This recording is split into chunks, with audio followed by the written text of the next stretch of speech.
Hello mini rabbits, ഇന്ന് നമുക്ക് അടിപൊളിയായിട്ടുള്ള ഒരു ഫ്ലവർ ഉണ്ടാക്കിയെടുക്കാം കേട്ടോ. അതിനാവശ്യമുള്ളത് ആദ്യം ഒരു A4 ഷീറ്റാണ്. ഈ A4 ഷീറ്റ് നടു ഫോൾഡ് ചെയ്തിട്ട് കട്ട് ചെയ്ത് മാറ്റണം. അതിന് മുന്നേ നമ്മുടെ ചാനൽ ലൈക്ക് ചെയ്യാത്തവർ ലൈക്ക് ചെയ്യുക, ഷെയർ ചെയ്യാത്തവർ ഷെയർ ചെയ്യുക, സബ്സ്ക്രൈബ് ചെയ്യാൻ മറക്കരുത്. നമ്മൾ ഈ പീസ് ചെയ്ത ഈ ഒരു A4 ഷീറ്റ് എടുത്തിട്ട് ഇതുപോലെ ഒന്ന് ഫോൾഡ് ചെയ്ത് കൊടുക്കുക. എന്നിട്ട് ഈ ബാലൻസ് വന്ന ഈ ഒരു പീസ് നമുക്ക് കട്ട് ചെയ്ത് മാറ്റാം. ഇനി ഞാൻ ഈ വീഡിയോയിൽ ചെയ്യുന്നത് പോലെ നിങ്ങൾ എന്ത് ചെയ്യുക, ഫോൾഡ് ചെയ്ത് കൊടുക്കുക കേട്ടോ. ഈ ഫ്ലവറിൻ്റെ വേണ്ടിയിട്ടാണ്. അപ്പോൾ നമ്മൾ എത്രത്തോളം ഫോൾഡ് ചെയ്യുന്നു അത്രത്തോളം എതളുകൾ കൂടി വരിക. അപ്പോൾ നമ്മൾ അത് മറക്കരുത്. അപ്പോൾ നമ്മൾ അധികം തിന്നാക്കിയിട്ട് തന്നെ മടക്കാൻ നോക്കുക.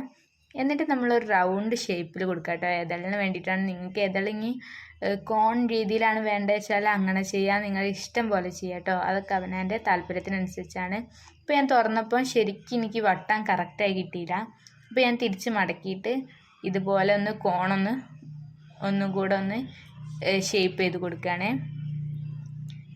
നന്നായിട്ട് ഷേപ്പ് ചെയ്ത് കൊടുത്തിട്ട് കണ്ടോ, ഇപ്പോൾ നമ്മളത് നല്ല കറക്റ്റായിട്ട് വന്നിട്ടുണ്ട്. ഇനി നമുക്കിത് തുറന്ന് നോക്കുമ്പോൾ നല്ല അടിപൊളിയായിട്ടുള്ള ഫ്ലവറുകൾ കാണാനായിട്ട് സാധിക്കും കേട്ടോ. ഇനി നമുക്ക് ഈ ഓപ്പൺ ആയിട്ടുള്ള ഭാഗത്ത് വെട്ടി കൊടുക്കണം കേട്ടോ. ഈ ചില ഇതളുകളൊന്നും നമ്മൾ വിചാരിച്ച പോലെ വന്നിട്ടുണ്ടാവില്ല. അപ്പോൾ നമ്മൾ സിസേഴ്സ് വെച്ചിട്ടൊന്ന് കറക്റ്റ് ചെയ്ത് കൊടുക്കാം. ഇനി ഒരു പഴയ കത്രികയോ നിങ്ങളുടെ വലിയ കത്രിക എടുത്തിട്ട് ഇതുപോലെ ഞാൻ ചെയ്യുന്ന പോലെ ചെയ്ത് കൊടുക്കാം. പതുക്കെ ചെയ്യുന്നതാവും നന്നാവുക. ഞാൻ സ്പീഡ് ചെയ്തുകൊണ്ടാണ് എൻ്റെത് ഒന്ന് കീറിപ്പോയിട്ടുണ്ട്.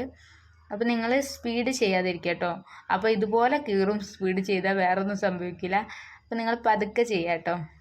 പിന്നെ ഇത് നമുക്ക് കട്ട് ചെയ്ത് മാറ്റുന്നതുകൊണ്ട് വലിയ കുഴപ്പമില്ല. അപ്പോൾ നിങ്ങൾ എന്ത് ചെയ്യണം, 5 ഇതൾ ഉള്ള രീതിയിലാട്ടോ ഞാൻ അത് കട്ട് ചെയ്ത് മാറ്റുന്നത്. നിങ്ങൾക്ക് ഇഷ്ടമുള്ള നിങ്ങളുടെ ഫ്ലവറിൻ്റെ എങ്ങനെയാണ് നിങ്ങൾക്ക് വലിപ്പം വേണ്ടത് വെച്ചാൽ അതുപോലെ കട്ട് ചെയ്തിട്ട് ഇത് ഇനി നമുക്കൊരു സൈഡിലോട്ട് മാറ്റാം.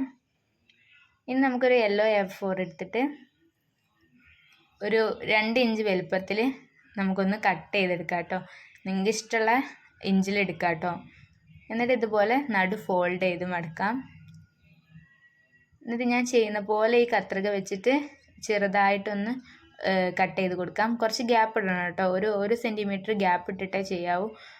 മറ്റേ നമുക്ക് ഗമ്മ് വെച്ച് ഒട്ടിക്കാൻ കഴിയില്ല. അങ്ങനെ ഞാൻ അത് മുഴുവൻ ചെയ്തിട്ട് എടുത്തിട്ടുണ്ട്.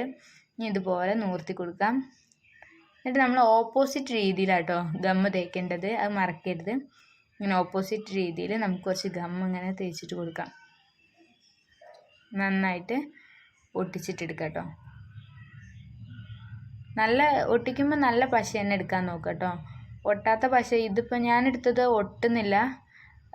അപ്പോൾ നിങ്ങൾ ഒട്ടുന്ന പശ എടുക്കുക കേട്ടോ. അപ്പോൾ സാവധാനം ചെയ്താൽ മതി. സ്പീഡ് കൂടുമ്പോൾ ഒട്ടാൻ കുറച്ച് താമസം ഉണ്ടാവും.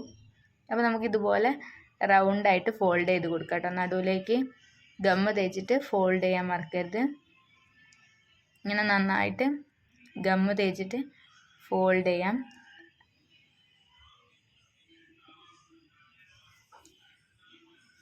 നിങ്ങൾക്ക് എൻ്റെ ടേബിളിൻ്റെ മുകളിൽ ഏറ്റവും ഇഷ്ടപ്പെട്ട ഐറ്റം ഏതാണെന്ന് കമൻറ്റ് ചെയ്യാൻ മറക്കരുത്. എന്താണ് അതിന് കാരണം എന്ന് കൂടി കമൻറ്റ് ചെയ്യണേ.